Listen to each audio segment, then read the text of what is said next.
Coach just talked about another close one, another fourth consecutive 1.5. Oh, fifth consecutive?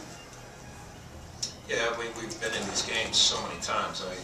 I'm anxious to see the film and see the last possession, just to see who got tips on the ball and who was diving on the ground, and see how well we did defend that last possession. But hard-fought game, two teams that scored a lot of points. I thought, actually, at the end of the first half, I thought we were going to be in the hundreds. But the defenses were obviously better in the second half. But this is a tough basketball team, UMass, and I think to guard Williams is absolutely a chore, and I thought our guys did a decent job. His numbers are obviously 16 points, 13 assists, and turned it one time is pretty impressive as you look at his statistical line. He's tough to guard, and I thought TJ and Will did a pretty good job, or as good as they could do. Can you talk about your defensive adjustments in the second half? It just seems like they got a lot of points in the paint, primarily their reserve, what's his name, Candy Lane. I don't want to butcher his name too bad.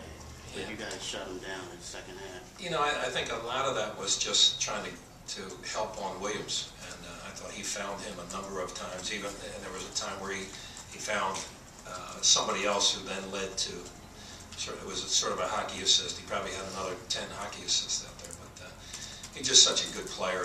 And Lane, he did a good job when he was down there. He took it to our guys. I thought he had a couple of up and unders, which we can't allow, and so I thought he played well also.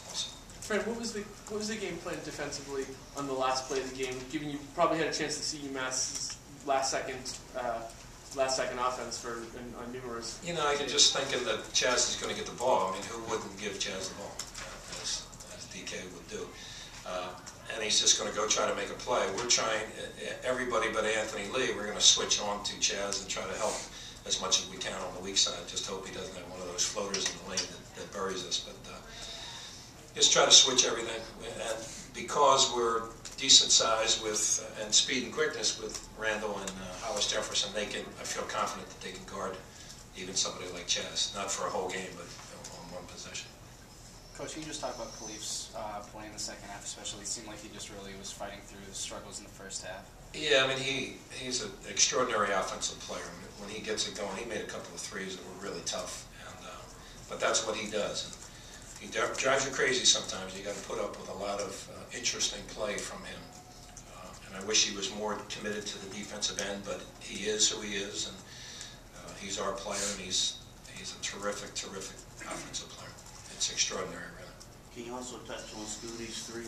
That was a huge. Yeah, it was a huge basket, and I can't remember exactly who made the play. Was it Khalif that threw him the pass, or if it was Will that threw him the pass, or maybe it was Raleigh threw him. I can't remember who threw it to him, but he stepped up and made that. It was a huge basket for him, and certainly for us as well.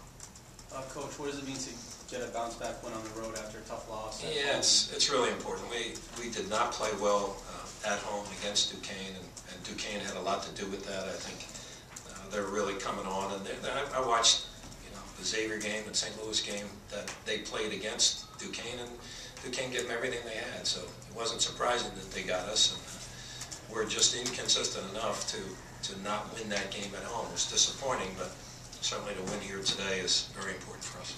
What do you think you need to do to get back on that right side Yeah, of the bubble? we got to be as solid as we were in the second half on the defensive end, and then we have to really be efficient on offense. We have a tough week coming up here with LaSalle at home and at Charlotte, so we've been chopping these things up week to week, and this presents a tremendous challenge for us. So those are two good teams we'll be playing, so hopefully we'll be ready to go. Fran, I know that this kind of rivalry kind of is more defined in the 90s and everything, but in your 7 years, just talk about the UMass Temple rivalry.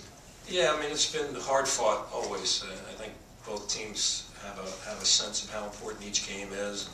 Like last year's 2 games, us winning in overtime at home, but we got lucky. We gave up a sizable lead late in the game in regulation. We got lucky in overtime to win the game, and then we just didn't play well enough in the conference tournament, and I thought UMass did a really good job. They were a little bit tougher than us. I thought today we showed some decent toughness, certainly in the second